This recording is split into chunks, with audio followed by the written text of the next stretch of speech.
ఆంధ్రప్రదేశ్ రాష్ట్రంలో మహిళలకు సంబంధించి కొత్త ఏడాదిలో ఆ 2 స్కీమ్స్. సో, ఆంధ్రప్రదేశ్ రాష్ట్రంలో మహిళలకు భారీ పెద్దపీట అయితే వేస్తున్నారు ఈ కూటమి ప్రభుత్వం. వరుస పథకాలు తెస్తున్నారు. సో, ఇప్పటికే 6 నెలల పాలన పూర్తి చేసుకున్న ఏపీ ప్రభుత్వం మహిళా లోకానికి వరాలు కురిపించేందుకు సిద్ధమైంది. సో, ఏపీలో కూటమి ప్రభుత్వం అధికారంలోకి వచ్చిన వెంటనే సూపర్ 6 పథకాలు అమలు చేసేందుకు కార్యాచరణ రూపొందించింది. అయితే వరదలు పోటెత్తడంతో కొంత వరద సాయం అందించడంపై ప్రభుత్వం దృష్టి కూడా పెట్టింది.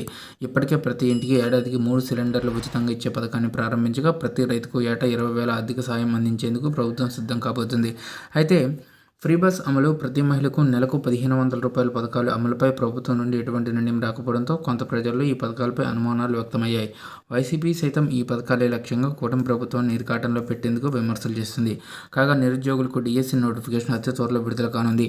దీనికి సంబంధించి ఇప్పటికే ప్రభుత్వ అధికారిక వెబ్సైట్లో సిలబస్ను కూడా విడుదల చేసింది.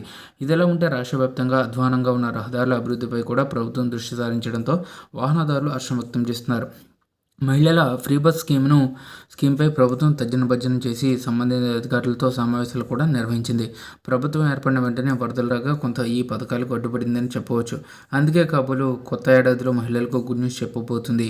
ఫ్రీ బస్ పథకంతో పాటు ప్రతి మహిళకు నెలకు 1,500 రూపాయలు అందించే ప్రభుత్వం తగిన కార్యాచరణ సిద్ధం చేసినట్లు సమాచారం. అయితే ఈ పథకాలకు అర్హతలకు సంబంధించి కొంత క్లారిటీ వచ్చిన వెంటనే కొత్త సంవత్సరం మహిళలకు కానుకగా ప్రకటించే అవకాశం ఉంది. దీన్ని బట్టి కొత్త ఏడాది మహిళలకు వరాలు కురిపిస్తుందని చెప్పవచ్చు. మరి లబ్ధి పొందేందుకు మీరు సిద్ధంగా ఉండండి సుమా. ఏ క్షణంలోనైనా ప్రభుత్వం నుండి ప్రకటన వచ్చి వీలుందని చెప్పేసి ఒక ఇంపార్టెంట్ అప్డేట్ అయితే రావడం జరిగింది.